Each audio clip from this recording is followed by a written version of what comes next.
포스트하고 본을 뜹니다. 근데 또 잇몸에 염증이 올라왔다 가라앉았다를 반복한다. 왜 그러지? 청천벽력과 같은.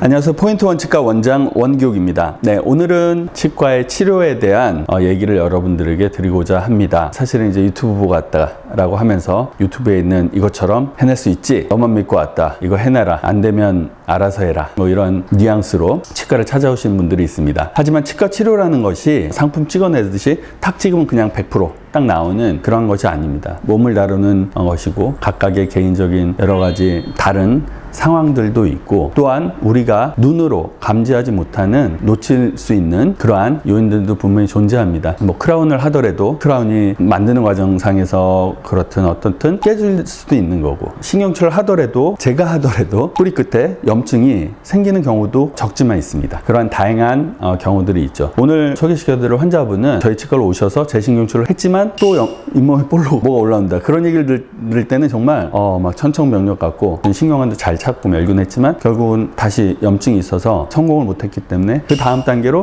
무엇을 할까, 여러 가지 옵션이 있겠죠. 꽂고 임플란트를 할 수 있고, 하지만 이분 치아를 살리려고 하는데 임플란트를 하라고 말씀드리기는 죄송하고, 그래서 치아를 뽑아서 뿌리 끝을 잘라서 구멍난 부분을 다시 MTA라는 그런 생체 친화적인 재료로 역충전을 하고 다시 꽂는 의도적 재식술이라고 합니다. 내 의도를 갖고 뽑아서 다시 심는 의도적 재식술을 통해서 이제 계속 지켜보는 상황입니다. 환자분의 케이스를 보면서 설명드리도록 하겠습니다.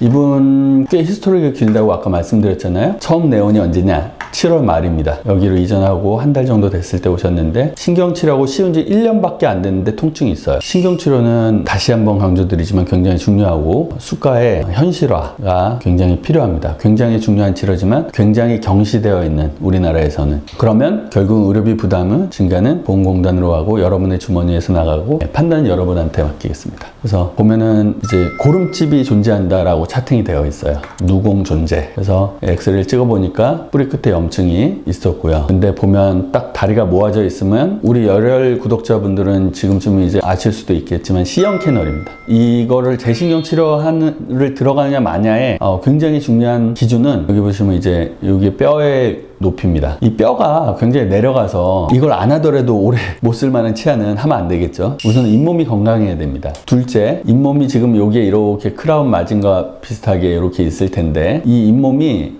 치아 뿌리랑 실링이 되어 있습니다. 붙어 있어요. 그래서 이 아래로 뭘가 지나갈 수 없게. 하지만 쭉 뼈가 녹아서 여기까지 실링 있는 부분까지 이게 터지면 재신경치료에 적응증이 안 됩니다. 이 모든 360도 이렇게 돌아가면서 아래 치조골 뼈 조직이랑 실링이 쫙 돼 있어야 돼요. 그래서 뿌리에만 염증이 있는, 염증이 쭉 타고 올라와서 이 실링을 깨트리면 그거는 발치로 가야 됩니다. 물론 급성으로 오는 경우는 뭐 치료되는 경우도 있지만, 그건 환자의 협의를 통해서 뭐 해볼지 말지는 결정을 해주면 저는 거의 안 합니다.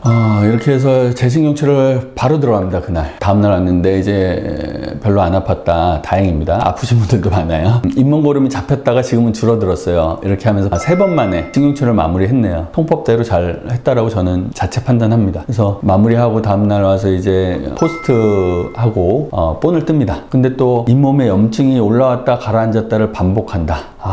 이런 얘기를 들을 때면 왜 그러지? 청천벽력과 같은 그렇게 다가오고요. 어떻게 할까 고민을 하다가 결국은 여기 이제 환자한테 설명드리느라고 그려놓은 그림인데, 뿌리가 여기까지 있는데요. 뿌리를 여기서 이제 이 정도 한 5mm 자르고 여기 있는 재료를 제거하고 여기에 MTA라는 재료로 채워넣고 빼서 작업을 하고 다시 꽂아넣는, 그래서 이렇게 여기 뭔가 허연 재료들이 올라왔죠. MTA입니다. 그리고 지켜보는 거죠. 여러 가지 설명을 적어놨네. 발치시 크랙 금 간 거는 없었고, 왜냐면은 제가 이제 믿지 못하는 거죠. 나는 완벽히 했다라고 생각했는데 탈이 나니까 혹시 금이 갔었나 그랬는데 금 간 거는 없었고 염증 조직이 뿌리 끝에 있었다. 그리고 치유가 안 되면 그 다음 단계로 또 넘어가야겠죠. 그래서 임플란트를 설명을 드리고 2주 정도 있다가 왔는데 염증 상태는 많이 줄었다. 협측에 조금 고름집 잡혔던 거, 그런 게 아무는 것처럼 보이나 잘 치유될 것 같이 보인다. 다음 2주 후에 왔는데 괜찮아서 임시차 해드리고, 그동안 안 오셨으니까 뭐 잘 치유되고 있지 않나 그렇게 생각이 됩니다. 그래서 예기치 못하는 것은 항상 발생할 수 있고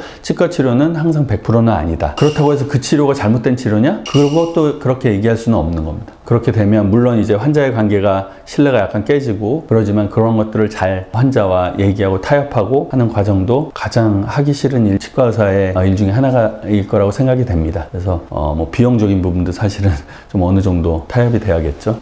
근데 이거 하면 또 돌 맞을 것 같은데 제대로 한 치료는 사실은 정당한 치료비를 받는 게 맞지만 이제 도의적인 그러한 부분 때문에 보면 다음 치료에 대해서 비보험 진료분에 대해서 좀 더 할인을 해주거나 그런 경우들이 있죠. 네, 오늘 어떻게 보면 실패한 치료, 그 다음 단계 치료로 치료를 마무리한 당황스럽지만 어떻게 보면 또 임플란트로 안 갔으니까 다행인 그런 환자분의 증례를 여러분들과 나눠보았습니다. 좋다고 생각하시면 좋아요, 구독, 알람 설정 부탁드리겠습니다.